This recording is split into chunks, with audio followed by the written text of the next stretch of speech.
Boker Tov, nous sommes le 12 août 2021, c'est l'heure du premier journal d'information en direct de Jérusalem sur Radio Kalita.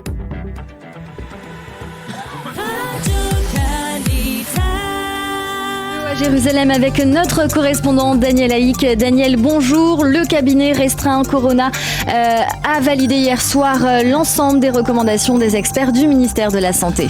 Oui, bonjour Boker Tov, Cyrielle. Les ministres ont décidé d'instaurer l'utilisation à partir de mercredi prochain du fameux passe vert dans l'ensemble des lieux publics en Israël. Le passeport vert sera donc désormais obligatoire dans les piscines, salles de musculation, musées, expositions et autres. Seuls les centres commerciaux ne réclament que le passeport violet et non le passeport vert. L'utilisation du passeport violet, elle, débutera lundi prochain. Les événements de masse seront limités dans les endroits fermés. Pas plus de 1000 personnes ne pourront se rassembler et dans les endroits ouverts, pas plus de 5000 personnes. Pour l'instant, pas de limitation dans les salles de mariage à l'exception de la présentation donc du passeport vert. Dans l'entourage du Premier ministre Naftali Bennett, on fait actuellement passer le message selon lequel le gouvernement fait tout pour éviter un nouveau confinement. Enfin, aujourd'hui, les experts de la santé vont débattre de l'option de vacciner avec le booster les plus de 45 ans. Une initiative d'ailleurs très controversée du ministre de la Défense Benny Gantz dans la zone C de Judée-Samarie. J'en parlais ce matin. Dites-nous tout, Daniel Haïk. Oui, on va essayer de vous expliquer. Ce n'est pas tout à fait facile à comprendre. Benny Gantz a annoncé la construction d'1 millier d'unités de logement dans la zone C de Judée et de Samarie qui est sous contrôle exclusif d'Israël. Mais attention, il ne s'agit pas de logements pour les habitants juifs des territoires, mais pour les Palestiniens. Et cette annonce a provoqué un tollé général, bien évidemment au sein de la droite nationaliste qui affirme qu'il s'agit là d'un précédent, je cite, dangereux. L'un des forums de la droite a qualifié cette décision de négligence de la part du gouvernement Bennett-Lapid face aux manipulations, je cite encore, sophistiquées de l'autorité palestinienne en zone C. Alors, face à ces critiques et à la suite de pression du Conseil des localités juives de Judée et Samarie, bien Benny Gantz a également tenté de rectifier le tir. Il a indiqué que 2200 unités de logement allaient être également validées, mais cette fois dans les implantations juives.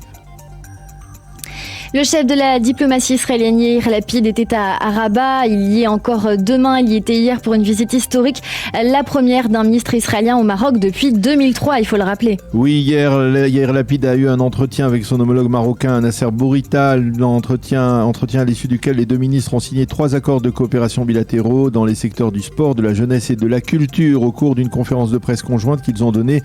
Yair Lapid et Nasser Bourita se sont félicités de la restauration de ces relations bilatérales. Quelque chose se passe au Moyen-Orient. La seule guerre à laquelle il faut se consacrer n'est pas celle contre notre prochain, mais celle contre la pauvreté, l'ignorance, les épidémies et la sécheresse, a déclaré Yair Lapid. Aujourd'hui, le ministre israélien se rendra avec sa délégation à Casablanca pour une rencontre essentiellement avec la communauté juive marocaine, et ce avant de rentrer en soirée en Israël. Et puis l'ambassadeur d'Israël à l'ONU, Gilad Ardan, réclame l'arrêt du financement de l'UNRWA. L'UNRWA, effectivement, Cyrielle. Gilad Ardan a envoyé une lettre hier au secrétaire général des Nations Unies et au commissaire de l'UNRWA. Motif, des experts de l'ONU n'ont pas été autorisés par le Hamas à inspecter des écoles de Gaza, et pour cause, le mouvement terroriste servirait de ces écoles comme bouclier pour tirer des missiles en direction du territoire israélien sans que Tsahal ne puisse riposter. L'ambassadeur Ardan a demandé à Antonio Guterres de condamner les agissements du Hamas et de cesser le financement de l'UNRWA jusqu'à ce qu'une enquête approfondie puisse établir si le Hamas a bel et bien utilisé les bâtiments de l'organisation onusienne à des fins terroristes. Et puis encore un mot, Cyrielle, si vous me permettez, pour se faire l'écho de la colère des autorités israéliennes après le vote hier soir par le Parlement polonais de la loi interdisant la restitution de biens ayant appartenu aux Juifs durant la Shoah. La loi a été votée à une très forte majorité et désormais, pour qu'elle soit validée définitivement, elle doit être ratifiée par le président polonais Duda.